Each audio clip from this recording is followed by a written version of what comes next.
Olá pessoal, sou o professor Paulo Roberto Filgueiras, professor de Química do Petróleo da Universidade Federal do Espírito Santo. Então vamos ver como avaliar resíduos de modelos de regressão multivariada.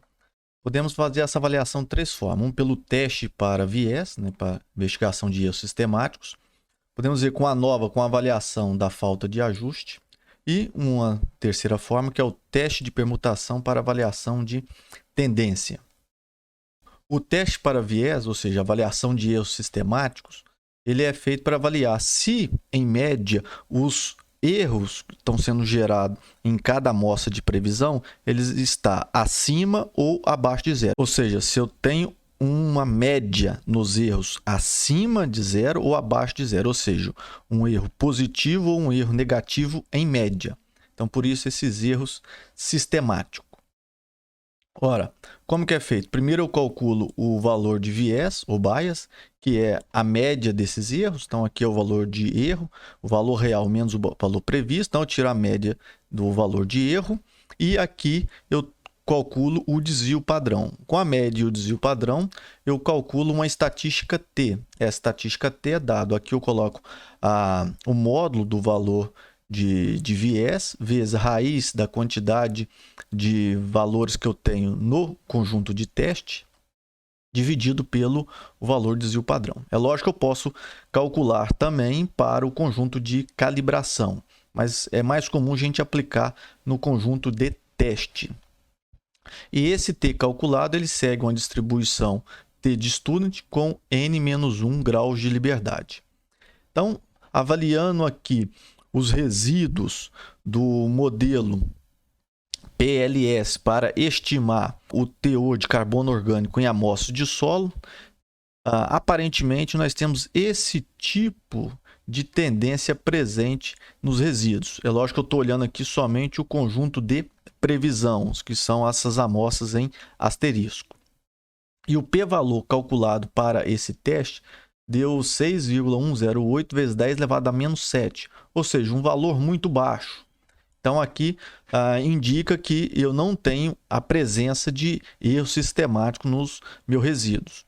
Ora, o que pode estar acontecendo é que aqui nessa região eu tenho amostras com erro abaixo de zero e aqui em valores acima de 10 gramas por quilograma de carbono orgânico ou valores muito baixos, eu tenho um valor de erro positivo.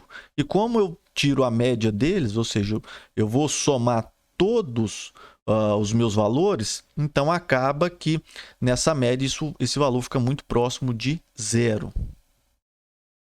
Outra forma de avaliar a tendência é com a ANOVA, fazer uma ANOVA com a avaliação da falta de ajuste. Primeiro, só a avaliação do ANOVA, quando nós temos a suspeita de alguma inclinação presente nos resíduos, ou seja, o resíduo não é totalmente aleatório, ele está dependendo de alguma função, seja linear, quadrática, qualquer função polinomial, eu posso dividir essa informação em duas partes. Então, a informação total, que é o valor medido menos a média dos valores de erro, no caso aqui eu vou chamar de erro, esse valor chamar de y, e eu tenho aqui o erro dessa informação total, uma parte devido ao erro, que é essa parte é o valor medido menos o valor previsto pelo modelo, né? No caso o ajuste que eu fiz, e a parte devida à regressão, que é o valor previsto menos o valor médio, ou seja, a média aqui do meu conjunto de dados. Quando eu faço uma avaliação desse tipo, aqui eu estou mostrando um polinômio linear, ou seja, um polinômio de grau 1, esse polinômio ele depende de dois valores. Um é o coeficiente linear e o outro relacionado ao coeficiente angular, ou seja, o ângulo que eu tenho com o eixo x, ou o eixo das abscissas. Então, preciso dessas duas informações. Mas essa reta sempre vai passar pela média, ou seja, pelo o centro aqui do meu conjunto de dados. Então, pela média dos valores em x e a média dos valores em y. Então, sempre vai passar pela média e eu vou ter uma inclinação qualquer. Quando eu faço o somatório de todos esses valores, né, todo valor medido menos a média dos meus valores, eu tenho o que nós chamamos de soma quadrática total. Quando eu faço o somatório de todos os valores, né, o valor real menos o valor previsto, nós temos a soma quadrática residual. E a informação que é devido à previsão menos a média, quando eu faço o somatório de todos esses valores, eu tenho a informação devido à soma quadrática de regressão. Dessas três parcelas, dessas três fontes de variação, eu determino o número de graus de liberdade. Então, se eu estou avaliando um modelo linear, ou seja, um polinômio de grau 1, então eu preciso de dois coeficientes para escrever a minha equação, que é o coeficiente linear e o coeficiente angular. Então, o número de graus de liberdade para a regressão é o número de parâmetros do meu modelo, no caso são dois, coeficiente linear e coeficiente angular, menos 1. Então, para uma reta, esse número de graus de liberdade para regressão é igual a 1. O número de grau de liberdade residual é o número de amostras que eu estou avaliando, menos o número de parâmetros do modelo. E o total é a soma desses dois números de grau de liberdade. Então, P menos 1 mais N menos P, então cancela esse P com esse aqui, sobrou N menos 1. Então, eu vou ter o número de amostra menos 1. Para determinar a média quadrática, com a medida de variância de cada uma das minhas fontes de variação, então essa medida de variância da regressão é igual à soma quadrática dividido pelo número de grau de liberdade devido à regressão. Então, isso vai me dar o que nós chamamos de média quadrática de regressão. Fazendo o mesmo para o resíduo, então a soma quadrática residual menos o número de grau de liberdade do resíduo me dá um valor de média quadrática residual. Então, aqui eu tenho duas fontes de variação, ou seja, eu tenho duas variâncias. Uma variância devida à regressão e uma variância devida ao resíduo. Quando eu faço uma razão entre essas duas variâncias, ou seja, essa média quadrática de regressão dividido pela média quadrática residual, eu estou calculando o quanto, ou seja, quantas vezes a variância, a informação devida à regressão é superior à variância, ou seja, a informação devido ao resíduo. E para que seja significativo essa inclinação, é preciso que essa soma, essa média quadrática de regressão, ou seja, essa informação devida à regressão, seja muito maior do que a residual. Mas esse muito maior quanto? Isso, para verificar qual é esse limite, esse f calculado, esse valor de f, que é essa razão entre essas duas variâncias devido à regressão e devido ao resíduo, ele se distribui conforme uma distribuição f de Fischer-Zendenkor com o nível de significância que eu quero aplicar, né? No caso eu utilizo o grau de confiança, e o número de graus de liberdade do numerador, no caso, o número de grau de liberdade da regressão, e o número de grau de liberdade residual. Então, eu olho esse limite na tabela de Fischer-Zendenkor e faço um comparativo. Então, aquele limite, caso o meu f calculado seja superior a esse limite obtido da tabela de Fischer-Zendenkor, se for superior, então eu considero que a minha regressão é significativa. Caso o valor de f calculado seja inferior a esse f tabelado, então não há evidência significativa ao nível de confiança desejado, que é da observação daquela regressão. Bem, mas a informação devida ao resíduo, eu posso dividir ela em duas partes. Então, vamos pegar aqui apenas um único nível, onde eu fiz dois ensaios. Então, um ensaio aqui, YI1, e o segundo ensaio, YI2. Desses dois ensaios sobre o mesmo nível, ou seja, o mesmo valor para x. Então, quando eu faço a medida, eu faço réplicas em um único valor, né, em um único ponto já em x, eu vou ter alguns resultados em y. No entanto, quando o nível é o mesmo, a resposta em y será sempre a mesma. E por que ela será sempre a mesma? Porque ao adicionar no modelo, eu adiciono o valor de x meu modelo e obtenho como resposta o meu valor em y. Então, seja lá o valor de x que eu adicionar, ele sempre vai gerar a mesma resposta em y. Mas quando eu faço réplicas, então quando eu fiz 2 ensaios, nessas réplicas vai possuir uma certa variância, ou seja, uma dispersão, e essa dispersão, a parte dela, não será captada pelo modelo. Então, então fiz duas medidas, então y1 e y2, a média deles é dado por esse valor. Então, y médio para o nível i. E o ponto estimado pelo modelo yi previsto. Esta diferença entre o valor previsto e a média desses pontos me dá o que nós chamamos de informação devido à falta de ajuste. E a soma das diferenças entre a média e cada valor medido experimentalmente me dá a informação devido ao erro puro. Essa informação devido ao erro puro é chamada de erro puro porque é uma informação que eu não consigo determiná-la, ou seja, eu não consigo colocar toda essa informação no meu modelo. Isso devido à própria dispersão que eu tenho em um mesmo nível. E quanto maior essa dispersão de resultado de um mesmo nível, maior será a quantidade de informação devido ao erro puro. E em relação à falta de ajuste, quanto mais próximo o valor estimado pelo modelo for da média do meu conjunto de dados, menor a falta de ajuste do meu modelo. Quanto maior essa distância, maior a falta de ajuste. Então, agora eu posso separar a informação residual em duas partes. Então, dessa informação residual, eu vou ter uma parte devido à falta de ajuste e uma parte devido ao erro puro.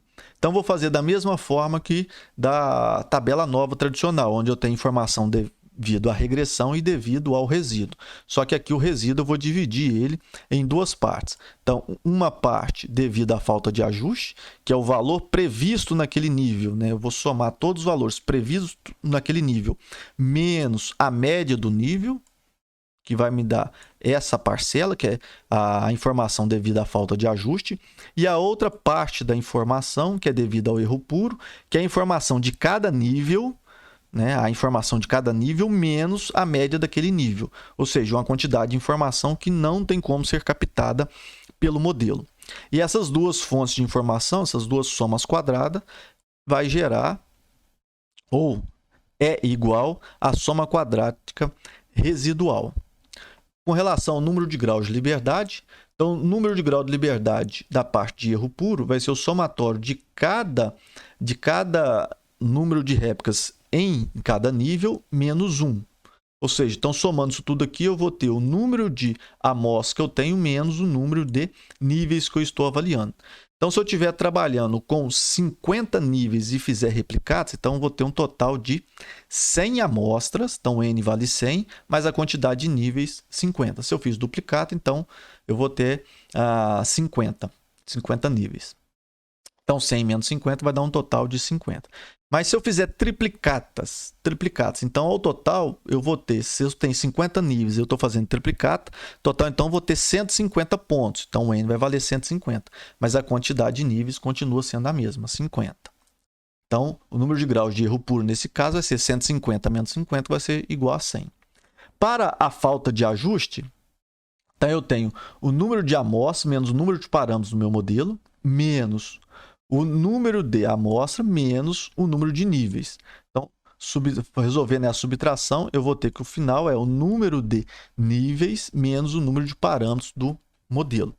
Então, aqui é interessante, pois para construir um modelo, ou seja, para construir um modelo, é interessante que, e avaliar a falta de ajuste, é interessante que o número de níveis que eu estou avaliando seja superior ao número de parâmetros do modelo que eu vou estar avaliando. Então, com isso, eu tenho a variância devido ao erro puro, que é a média quadrática de erro puro, e a variância devido à falta de ajuste, que é a média quadrática da falta de ajuste. Agora, eu posso equacionar essas duas variâncias e obter uma nova informação. Então, a divisão da média quadrática da falta de ajuste, ou seja, a variância devido à falta de ajuste, dividido pela média quadrática de erro puro, isso vai me gerar uma estatística F que se distribui conforme também uma F de Fisher-Necore e Novamente, eu observo na tabela de Fitch-Nedencore, no nível de significância desejado, normalmente utilizamos 95% de confiança, e o número de grau de liberdade do numerador, que é devido à informação devido à falta de ajuste, e o número de graus de liberdade do denominador, que é a informação devido ao erro puro. Agora, o que nós temos é essa tabela de ANOVA, mas com essas duas linhas a mais, que é a informação devido à falta de ajuste e informação devido ao erro puro. E o que nós fazemos é avaliar tanto o F calculado, que é a razão entre a média quadrática de regressão e a média quadrática residual, aqui para verificar se a regressão é significativa. E a outra aqui, que é a média quadrática, né? Um outro F, a média quadrada da falta de ajuste dividido pela média quadrada de erro puro, que eu vou avaliar se existe a presença de falta de ajuste no modelo. Caso o modelo tenha presença de falta de ajuste, isso indica que na parte residual possui informação que não foi captada pelo modelo. Ou seja, o modelo ainda carece de melhor ajuste. Também dá para determinar a porcentagem de variação explicada, no caso esse aqui é o valor de coeficiente de determinação do modelo, e também a variação máxima explicável, que é a soma quadrática total menos a soma quadrática de erro puro dividido pela soma quadrática total. Ou seja, a informação devida ao erro puro é a informação que o modelo não consegue captar. Então, o máximo que eu posso ter de R2 é esse valor de máxima variação explicável. Ora, mas e quando nós não conseguimos fazer, determinar, ou seja, não é possível no meu modelo eu fazer réplicas, ou no caso fazer réplicas autênticas, como é comum no caso de se utilizar calibração multivariada. Então eu trago esse trecho do artigo publicado pelo Anderson Gaudi e Eliane Zandonati no periódico Química Nova, esse trabalho publicado em 2001, que é interessante, que no caso esse trabalho discute esses modelos de regressão multivariada. Então aqui, existem duas situações que devem ser bem caracterizadas em relação à verificação da falta de ajuste do modelo. A primeira é quando cada valor de YI presente no conjunto de dados foi determinado uma única vez. Então, nesse caso, que é o que mais acontece em modelo de calibração multivariada. Ou seja, quando cada valor de YI for resultado de uma medida de ponto único. Então, neste caso, a verificação da falta de ajuste pode ser feita qualitativamente. Isso aqui é interessante, eu faço a avaliação qualitativa através da análise da distribuição dos resíduos do modelo. Então, o analista, ao observar os erros do modelo, vai dar o veredito se naquele resíduo tem ou não alguma tendência presente. Aí é nesses casos que pode gerar problema, onde dois analistas diferentes podem chegar a conclusões diferentes observando o mesmo conjunto de resíduo. Então, nos casos em que o modelo é bem ajustado, o conjunto de resíduo, EI, contém apenas os erros aleatórios citados anteriormente. Portanto, a análise visual gráfica dos resíduos deverá revelar um padrão estritamente aleatório para a distribuição dos mesmos. O problema é quando esse padrão aleatório começa a sair de ser totalmente aleatório e começa a ter um padrão que não é totalmente aleatório, pode apresentar tendência. E aí gera dúvida entre o analista. Algum analista pode verificar um padrão aleatório, o outro não. Verificar onde parece ter alguma tendência presente naqueles resíduos. Quando o modelo apresenta falta de ajuste, além dos erros aleatórios, os resíduos contêm erros sistemáticos, devido à especificação incorreta do modelo. Então, no caso da dúvida desses erros sistemáticos, podemos aplicar o teste para viés. Só que o teste para viés vai me dar se os erros, em média, são erros positivos ou, em média, são erros negativos. Mas se apresentar algum erro de tendência, ou seja, em uma parte do meu modelo, eu tenho a tendência de ter resíduos negativos, em outra parte, resíduo positivo, ou seja, na parte inferior eu posso ter um resíduo positivo, ou seja, em menores concentrações, em maiores concentrações, um resíduo positivo. Então, esse tipo de erro acaba não sendo pego no teste para viés, no teste para bias. Isso porque os erros positivos e negativos podem se somar e esse somatório ficar próximo de zero. Então, a presença desses erros pode ser detectada com relativa facilidade da análise visual da distribuição dos resíduos. Isso aqui é o problema, que nem sempre essa análise visual ela é tão fácil assim de ser detectada. E nesse artigo ele coloca na figura 3 4 situações onde nós podemos fazer essa avaliação. Essas 4 situações são as seguintes. Então, aqui uma primeira situação, onde eu tenho a relação entre x e y.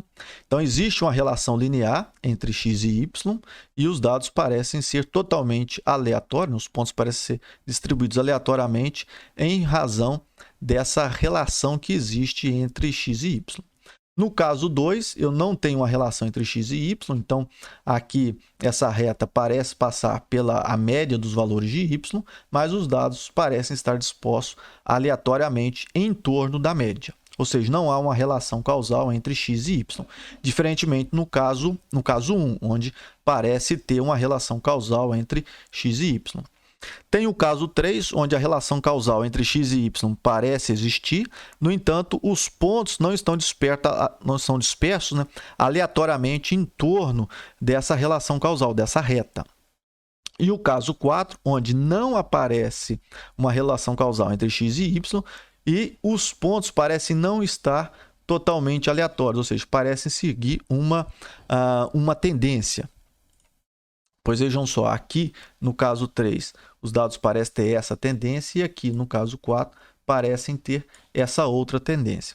Então, nesses casos 3 e 4, os resíduos parecem não ser aleatórios, enquanto no caso 1 e 2, eles parecem ser aleatórios. E no caso 2 e 4, esses dois aqui, parece não haver uma relação entre x e y, enquanto no caso 1 e 3 parece ter a relação entre x e y. A questão é, nesses casos onde os dados não são totalmente aleatórios, nem sempre eles aparecem nesse formato tão simples assim de serem avaliados. Então, por exemplo, nesse exemplo do livro do Roy Bruns, Edes Carmine e o Benício Neto, nesse trabalho, então aqui tem um exemplo de onde eu tenho 9 pontos, onde é medida a temperatura e o rendimento de uma reação para essa temperatura. Aqui está o modelo de regressão linear e aqui os resíduos do modelo de regressão linear. E aqui foi feito, para esse exemplo, foi feito réplicas, né, réplicas autênticas. E aqui esse formato, né, esse padrão que aparece aqui, um padrão parabólico no resíduo, isso aqui está bem nítido nesse caso. No entanto, em algumas situações reais, não é tão nítido assim a presença de resíduo como está demonstrado nesses resíduos. A questão é, e quando não há réplicas, como nesse caso aqui, e a presença de tendência não é tão evidente assim? Então, por exemplo, nesse caso da determinação do teor de carbono orgânico em amostras de solo, utilizando o modelo PLS e utilizando o modelo SVR. Se nós formos analisar as amostras de previsão, então observe, aqui parece ter uma tendência não linear nesses resíduos do modelo PLS. Quando é feito o teste para viés me dá um valor de t calculado na ordem de 10 elevado a menos 6, enquanto o t tabelado está próximo de 2. Ou seja, o viés, nesse caso aqui, não é significativo, mas parece que esses dados têm uma tendência. Então, conforme o artigo do Anderson Gaudi e Eliane Zandonati, aqui eu posso... o analisador pode chegar à conclusão que aqui existe uma tendência presente nos resíduos desse modelo. Quando eu vou para o modelo SVR, agora essa tendência não está tão nítida assim. E quando é feito o teste para viés, também, T calculado deu 0,47, quando o tabelado deu próximo de 2. Então, não tem a presença de erros de tendência nesse modelo. Nos dois casos que foram utilizado o nível de significância de 5%. Então, nesse caso aqui, do modelo SVR, pode gerar dúvida. Aqui pode gerar dúvida. Foi o que aconteceu quando eu apresentei esse trabalho e a professora Edes Carmine olhou e falou, olha, aqui está bem claro a presença de tendência nos resíduos do modelo PLS, mas também nos resíduos do modelo SVR tem a presença. Então, ficou um avaliador achando que tem a presença de tendência aqui nos resíduos do modelo SVR, enquanto os autores do trabalho achavam que não. Então, é nesses casos que é interessante a gente desenvolver alguma metodologia para, né, algum teste para chegar a uma conclusão. Se aqui também tem a presença de erros de tendência ou não. E aí o grande interesse é aí nesses casos, quando não é tão claro assim a presença de tendência. Como nós podemos fazer para proceder, para ter uma conclusão? Então é isso aí, pessoal. Vamos ficando por aqui. No próximo vídeo a gente continua com o teste de tendência.